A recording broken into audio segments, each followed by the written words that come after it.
Hassle-free football starts now. Here are the Purple Mortgage guys.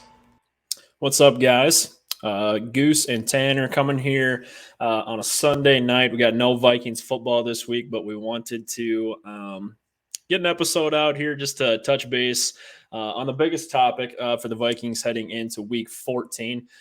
Which is the QB conversation. We got no Brent tonight. Brent's dealing with a personal family issue. Hoping to have him back here later in the week. But me and Goose would like to just kind of touch base on the current situation. Goose, Josh Dobbs, obviously looked horrific against the Bears on primetime football national television. So does KOC make a switch here and play musical chairs as we got 5 weeks left of the season, or do you roll with Dobbs? Have a slap on the wrist. I'm sure if he does start, he's probably going to be on a relatively short leash. But I just don't know if KOC seems like the type of guy that is willing to pull the plug on somebody after one game, after one really poor outing, I guess I should say. So do you ride with Dobbs? Do you look to the veteran, Nick Mullins, who has had some success in the past, or do you take a fresh start and see what Jaren Hall, your rookie, has again? Yeah, it's a good question because you mentioned the one performance, and then I know you kind of, I don't know, like went back on it a little bit because I think we're thinking the same thing. Like Josh Dobbs got away with a handful of could be turnover passes and just didn't play clean football. And it felt like when Josh Dobbs is at his best might be just joining the team, have to improvise. That might be his best brand of football. And the more that he is just a pocket passer and let's run the offense, just might not be his forte. And so you might think hey, he just needs more time. He hasn't had JJ yet. And that could be possible. I do think that Josh Dobbs has the tools to be a good quarterback, but he's been traveling around the league. The longer he had in their system, arguably the worse he's played. And he kind of stopped using his feet. And I'm sure that's part of the defense taking it away, but also it just seems like he's almost to a fault. I want to be a throw first quarterback. I think at this stage of the game with the Vikings, if you're going to make a switch, we talked about it prior to the Bears game.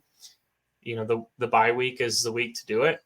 And, you could roll with Dobbs, which I did hear some rumors today that was the way they were leaning, is that they were planning on going forward with Dobbs. And Nick Mullins might have been with the Vikings long enough to be able to replace Dobbs mid-game without any reps. But you'd like to think that whoever's going to lead this offense for the rest of the year gets some practice time with the ones. So it's tough to say. I have a hard time seeing Jaren Hall get the nod, and I know a lot of fans want that.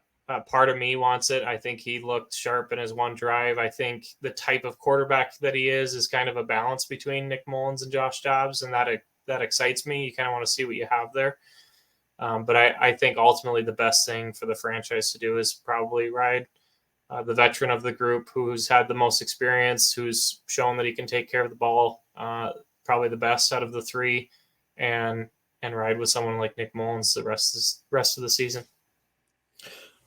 Yeah, I think you're probably trending in the right direction there. I think you're probably right. I think the team is going to end up rolling to Dobbs. I feel like I'm kind of inclined to believe that that's going to be announced here tomorrow. I think the first day back at practice, KOC is going to get badgered with questions because everybody's going to want to know who's the QB heading into Sunday. And I'm sure we're going to get some smoke and mirrors. I don't think KOC is just going to come out and say that it's going to be Dobbs because I think there is a little bit of an element to play in a game of surprise with the Raiders and maybe make them prepare for a QB like Mullins, who is more of a pocket passer as opposed to somebody like Dobbs, who is more of a mobile quarterback. But to kind of hit on all three like you've already done already, I think it's going to be Dobbs. I want it to be Mullins.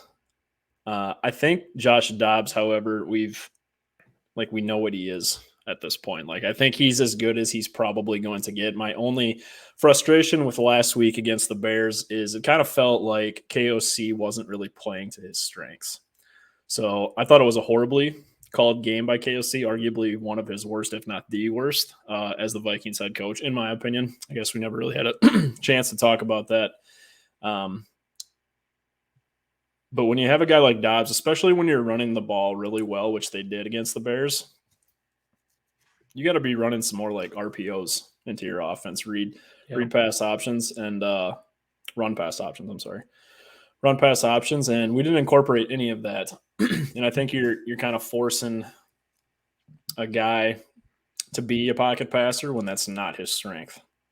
So if they continue to do that, I think Dobbs is probably going to be the starter heading into Vegas on a very short leash, like I said.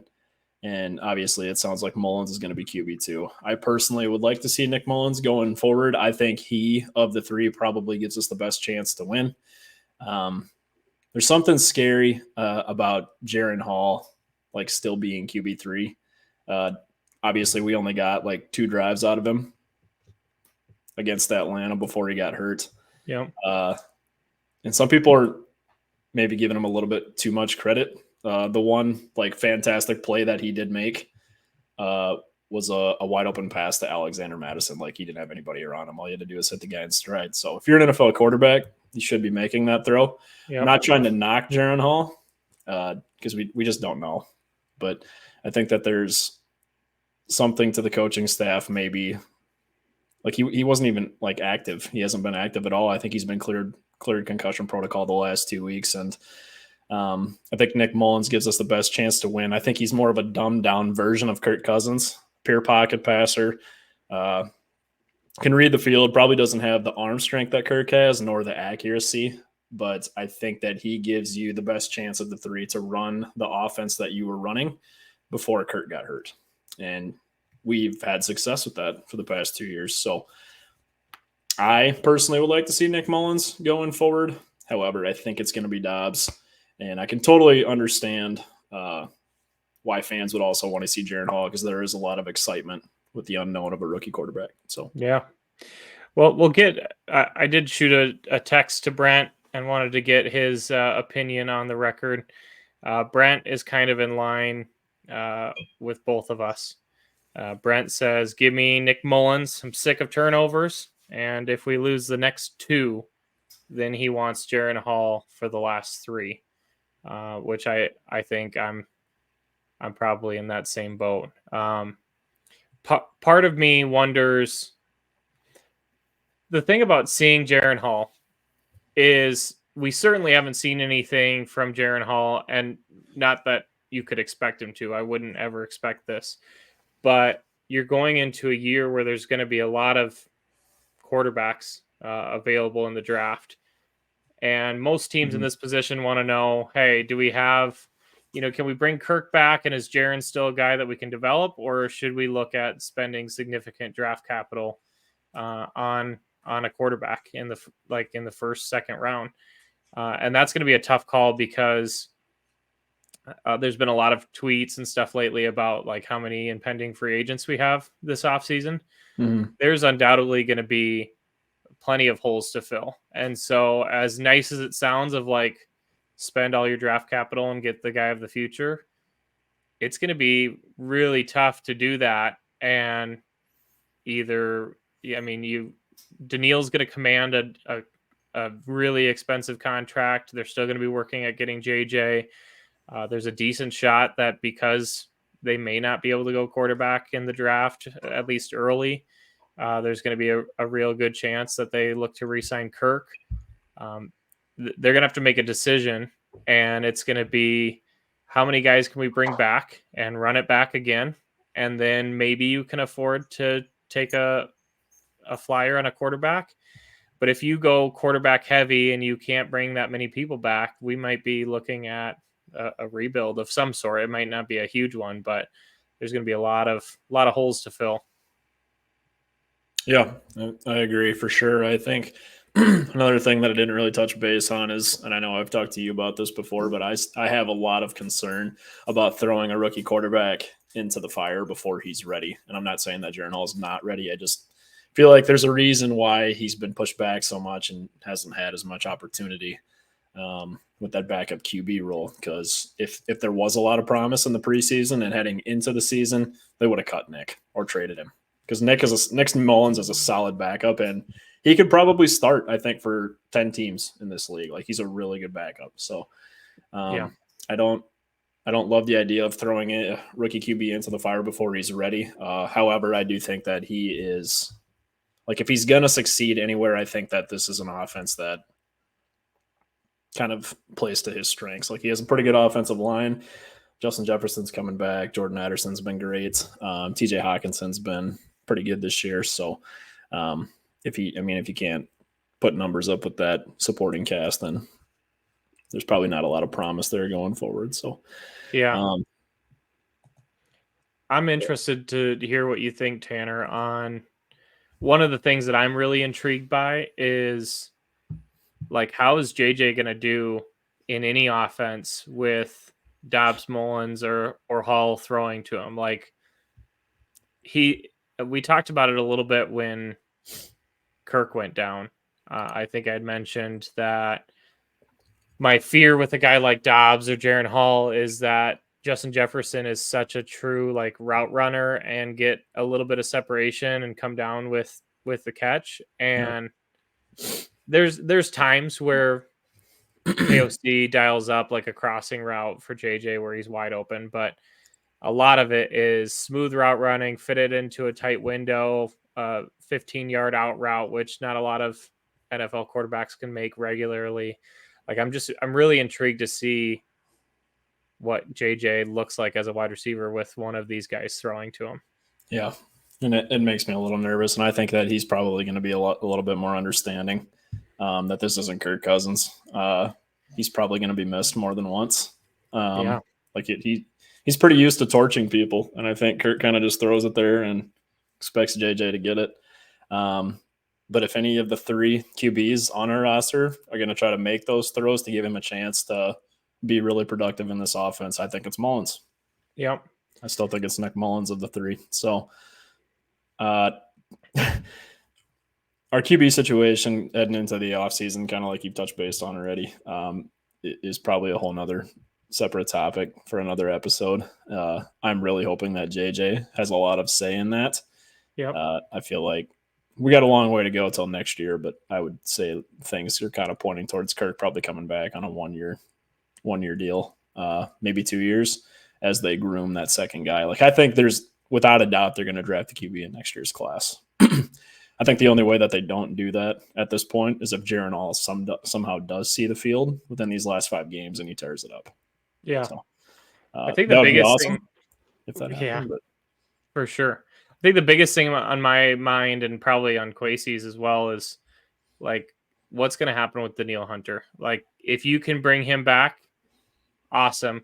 If you can't, I mean, it's going to be really hard to not go edge rusher in the first, second round to try to get. I mean, in today's NFL, you need a pass rush. And if we've got DJ Wanham and a bunch of interior guys, and you hope that, I don't know.